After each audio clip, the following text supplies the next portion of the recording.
Hi, I'm Gil Trotman. And I'm Lori Trotman. We wanted to let you know why we are looking for a historic home. Let us tell you a little bit about our experience in historic homes and looking for them. I have renovated and restored old historic houses. Yeah, they're mostly old, they weren't historic. And so I've done a little bit of, fixing up old houses and that sort of thing, but it's the first time that together as a couple, we have looked for old houses. And we have owned some old houses. The first house we bought was... Right before we got married, we bought a home built in 1935 in North Carolina. And it was a neat old house. Needed some TLC. Yeah, the bones were great. You could live in it, but standard dated kitchen and the bathroom and floors had to be refinished. Yeah, the floors were like black. They were just terrible shape, and the house on the outside, the trim on it was rotted and needed painting. But it was a great property. It had 2 acres and it had summer cottage and a separate apartment, and it was really one of those houses that you could see, because it wasn't that bad a shape, what it would look like for us. It had potential. Yep. And Gil had always wanted to he wanted to have a home he could renovate together with his wife, and we could do the journey together and decorate together and, just be a great team. We had a great time. We did. We put our thumbprint, we put our index finger, we put all of our fingers in that house. There wasn't one room that we didn't turn into. Now, some of the rooms only needed paint, but we made it ours. And it felt really good. It was a great house. It was just in an area in which it was... We had to drive too far to work, and where we thought, it's no big deal. It turned out to be a big deal, and so we decided to sell it. Plus, at that time, we always wanted to move to Colorado and live up in the mountains. Hence the second house. The second house was a mountain home in Estes Park, Colorado. It was a beautiful mountain home. It was also on 2 acres. It was in a beautiful area. Yeah. It wasn't the most beautiful home. It was brown.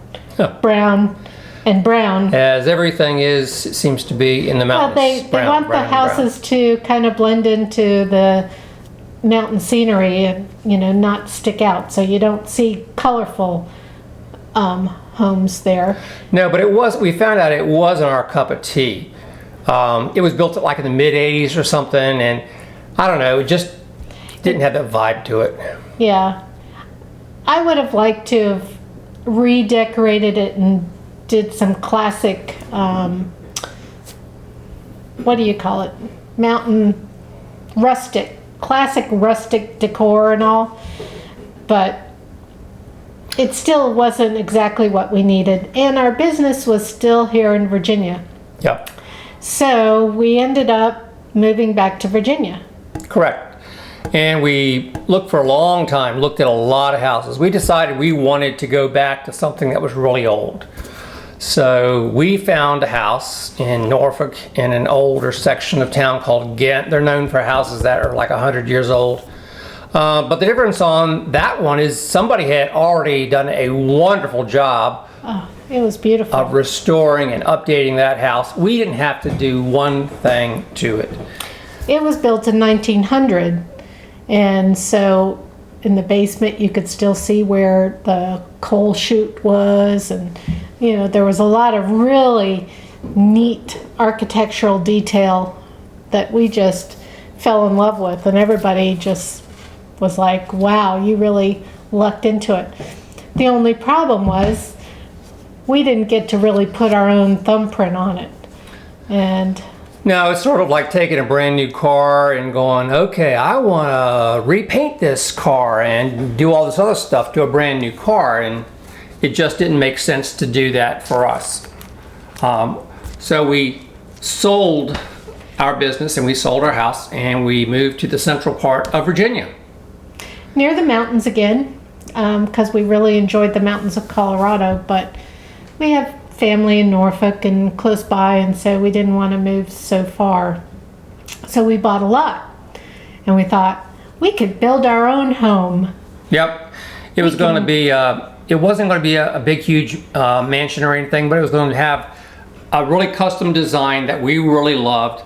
And we were all excited and we were pumped. I bought myself a used pickup truck because I was going to, you know, help clear out the property and everything. And then real estate prices went through the roof. The pandemic happened and the price of lumber and everything else skyrocketed. And our dream home that we wanted to be able to build was going to cost twice as much. Yeah, way more than it needed to cost. And it would have overbuilt the neighborhood, and we went, well, there goes that idea. So we still have the lot, but we thought, well, so we need to look for an existing home, and what would make us happy in an existing home would be a historic home that we could fix up and renovate and have a project. Gil wanted a project. Also, we were watching YouTube and we started looking at these houses over in France, these chateaus that a lot of people from the UK were buying and restoring and turning them into B&Bs, and that really excited us. All the work that they did to it, and they were bringing the chateau back to its former glory. So that really got us going. And we said, wow, we can do that too. And since I had that renovation experience and I was, you know, Lori was on the bandwagon to do that, we thought we would start looking for old historic homes in Virginia. Now, I don't know if your state has this kind of site, but Virginia has a site that is historic homes for sale. And we found this site and started looking, and we found an old house. They call it Bon Air. It was a historic home built in 1812, and we went to look at it in February. Yeah, but going back to the historic home site, actually you can look up your house, you can look up by state and find the house that you want. That is one of the websites, and I'll put that in the link below in the description. So you can, if you're in Iowa, you pull up Iowa and it lists all the historic homes in Iowa. We went to look at this Bon Air in February, and of course photographers have a great way of making houses look amazing until you get there. Well, this house was pretty amazing, but it was also, it needed a lot of work. To put it mildly. Yeah, it needed a lot of work. That house, Bon Air, was a cool place. It had 43 acres. It has a separate 3-bedroom cottage, and the pictures made it look like, hey, you could just walk right in there, do a few things, and you'd be at home. But that wasn't the case when we went to visit it. And the more we look at the site, we notice things that we probably conveniently didn't see when we first looked at the pictures. Yeah, there's another house that I'll put a picture of called Red Hill. It's near Lynchburg, Virginia. And Red Hill was, man, that had a grand entryway, but it's a brick house. The inside, you can't live inside of it. All the plaster is gone. It needed more work because it was pretty much a shell. It had good bones, but you would have to put in $500,000 to $750,000, and that's just no way. They wanted $1 million for the house, just like it was. So that was a nice adventure, but we walked away from that. Well, we kind of tiptoed away from that because the owner currently doesn't. He just farms the land around it, and so there were cow patties everywhere. Yeah, but that was a neat property. Yeah. Now that's kind of in the middle of nowhere. It's an hour from a big town, so you have to make your mind up. Do you want something in a rural area that you're going to have to traveled a little bit for, or do you want one in the city with a small plot of land? You just want a historic home. After looking at this house in February, I was not on board. No. I was like, Nope. no, you know what? You like people too much. You are not going to be able to do this and be so far away from people. And I know you want a project, but I don't think this is the one for us. And so we left. Then in, I don't know, April sometime, your cousin came to see us, and she had all these wonderful ideas about this, what we could do with Bonaire. And she got me sort of excited about the possibility again. Yep, she did. And so we went out again and looked at it.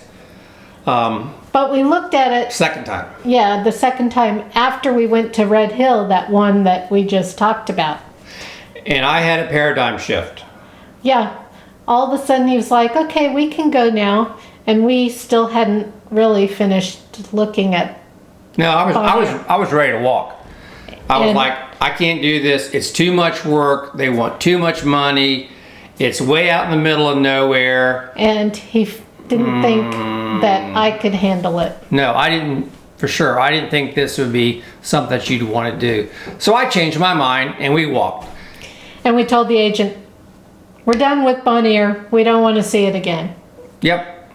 And then as we were trying to find other places, Gil decided he would create a mock budget that, using Bonaire as an example, and so I knew that Bonaire wasn't off the table in his mind. Well, that was really confusing for me because I thought for sure that it was off the table, and it just kept on coming back to me. I don't know. I got this urge that I don't know. We wanted to go out and see it again, and this was one to where I said, okay, what if we offered this much money based upon what I kind of remember it needed? It's going to need this much work and all these different departments, and I added it up, and I said, okay, this is what we could offer. And you came back and you went, okay, we can do this. Yeah, primarily because it was a lowball offer. Oh. And I was like, okay, maybe this will get it. It was half the price of what they were asking. They were asking too much. Pretty much half, yeah. Of course, they said no dice. And we did a little more research, found that the tax value was wrong.